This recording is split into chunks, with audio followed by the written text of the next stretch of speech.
جی السلام علیکم ورحمۃ اللہ وبرکاتہ۔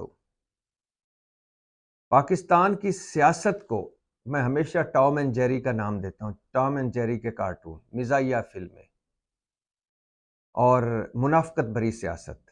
اس لیے سیاست گالی بن گئی ہے کہ ہمارے سیاستدانوں کا طرز عمل شرمناک رہا ہے۔ جو کہتے ہیں وہ کرتے نہیں، جو کرتے ہیں وہ بتاتے نہیں، جو بتاتے ہیں وہ ہوتا نہیں ہے۔ منافقت سے بھری سیاست، جھوٹ سے بھری سیاست، دو نمبری سے بھری سیاست، چتر چلاکی سے بھری سیاست، اور کوئی نظریہ نہیں، کوئی اصول نہیں، کوئی منطق نہیں، کوئی اخلاقیات نہیں۔ چند خاندان ہیں جنہوں نے اس پورے ملک کے نظام کو یرغمال بنایا ہوا ہے۔ ڈیلوں اور ڈھیلوں کے بادشاہ ہیں، نام جمہوریت کا استعمال کرتے ہیں، بلکہ انہوں نے تو جمہوریت کو ہی بدنام کر دیا ہے پاکستان میں۔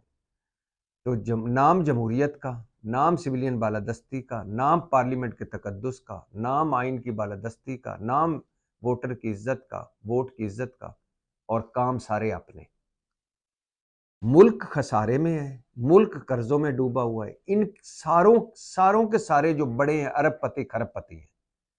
ملک کے ادارے خسارے میں، ان کے ذاتی جو ملیں فیکٹریاں ہیں وہ سونا اگل رہی ہیں۔ قوم کے بچے جو ہیں وہ ننگے پاؤں ہیں، اور اب پہلے 2.5 کروڑ، اب 3 کروڑ جو ہیں وہ سکولوں سے باہر ہیں۔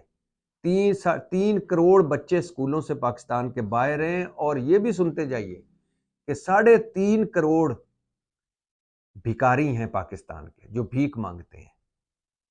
اور پچھلے 1.5 سال میں ہماری جو سب سے بڑی تجارت ہم نے باہر کی، ایکسپورٹ کیا، وہ ہمارے بھکاری تھے۔ 90% جو باہر یہ مڈل ایسٹ میں اور قریب کے ملکوں میں جو بھکاری ہیں وہ پاکستانی ہیں۔ سوچیے آپ کا امیج کیا ہوگا۔ ویسے امیج کیا ہونا، جب شہباز شریف خود ہی بتا چکے ہیں کہ ہم بھکاری ہو گئے ہیں، اور جب ہمارے حکمران اوپر سے کشکول لے کر دروازہ پھر رہے ہوں گے کہ دے جا سکیا اللہ کے نام پہ، تو نیچے تک بھی یہی ہونا ہے۔ تو قوم اور ملک کا کوئی حال نہیں۔ ان کے ذاتی خاندان جو ہیں، ان کے 5 بر اعظموں میں جائیدادیں ہیں، اور ان کے ساتھ جب اپنے پاکستان کے سیاستدانوں کے ساتھ جب رہنما اور لیڈر لگتا ہے تو میرا مایوسی بھی ہوتی ہے اور خون بھی کھولتا ہے کہ ان کو لیڈر کا لفظی مطلب نہیں پتا۔ یہ جیرے بلیڈ ہیں، اکثریت جیرے بلیڈوں کی اور بنارسی ٹھگوں کی ہے۔ اور یہ آج جو میں دکھ کا اظہار کر رہا ہوں، یہ صرف ایک چھوٹا سا ایشو ہے، چھوٹی سی اگزامپل آپ کو دینے جا رہا ہوں کہ الیکشن کی وفاقی حکومت شہباز شریف صاحب نے اسمبلی تحلیل کرنے کی سمری صدر کو بھیجی، صدر نے اس پر دستخط کیے، اس کے بعد ہونے تھے، الیکشن کی تاریخ دی جانی تھی۔ اس پر اتنا معاملہ آگے بڑھا کہ خدا کی پناہ۔ اب یہی پی ڈی ایم والے کل کیا کہتے تھے، مطلب کہ شہباز شریف صاحب کل کہتے تھے کہ الیکشن کی تاریخ کس نے دینی ہے؟ الیکشن کمیشن نے، صدر نے نہیں دینی۔ آج جب سپریم کورٹ نے کہا ہے کہ الیکشن کی تاریخ صدر کو دینے کا اختیار حاصل ہے، آئین میں واضح طور پہ لکھا ہوا ہے، تو اب اور پھر جب 8 فروری کی صدر نے اور الیکشن کمیشن نے مشاورت کر کے تاریخ دی، تو اب شہباز شریف کہہ رہے ہیں کہ میں خوش آئند ہے، میں مبارکباد پیش کرتا ہوں۔ یعنی کل کیا کہہ رہے تھے کہ صدر کو اختیار ہی نہیں تاریخ دینے کا، یہ الیکشن کمیشن کا کام ہے۔ آج صدر نے جب تاریخ دی سپریم کورٹ کے کہنے پر، election commission chief election commissioner کو ساتھ بٹھا کر، تو اب کہہ رہے ہیں بڑا خوش آئند ہے۔ اعظم نذیر تارڑ صاحب جو آج کل قانونی ذہن ہیں مسلم لیگ نون کا، وہ کل فرماتے تھے کہ صدر کو اختیار ہے تاریخ دینے کا۔ اب کل گزشتہ روز وہ فرما رہے تھے کہ نہیں، الیکشن کمیشن کو اختیار حاصل، حالانکہ سپریم کورٹ واضح طور پر کہہ چکی ہے کہ آئین واضح ہے کہ الیکشن کی تاریخ صدر نے دینی ہے۔ آگے آ جائیے، آج مجھے قومی اسمبلی کی ایک قرارداد یاد آ رہی ہے۔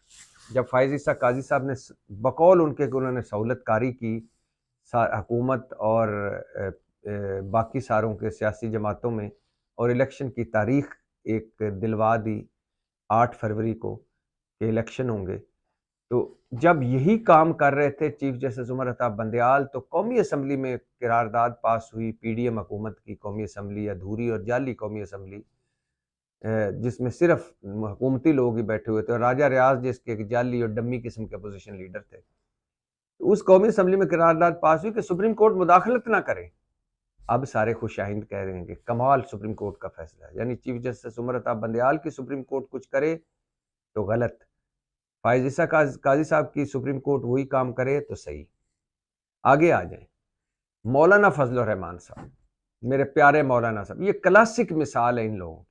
ستمبر 2023، اب نومبر کا مہینہ ہے نا، اکتوبر اور اس سے پہلے ستمبر، 2 مہینے پہلے مولانا فضل الرحمان صاحب انٹرویو میں فرما رہے ہیں، انٹرویو موجود ہے، اس میں فرما رہے ہیں، حامد میر صاحب کو انٹرویو دیا انہوں نے، اس میں فرما رہے ہیں کہ صدر نے اگر الیکشن کی تاریخ دی تو یہ غیر آئینی ہوگا، صدر کو کوئی حق نہیں پہنچتا کہ وہ الیکشن کی تاریخ دیں۔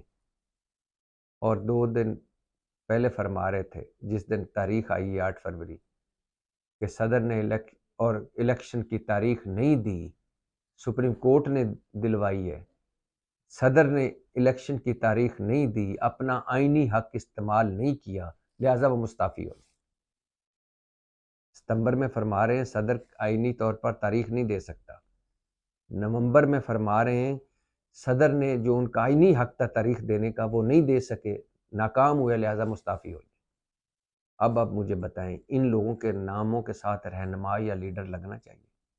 رہنما وہ ہوتا ہے جو قوم کی رہنمائی کرے، لیڈر اور رہنما وہ ہوتے ہیں جو ملک و قوم کو منزل پر پہنچائیں۔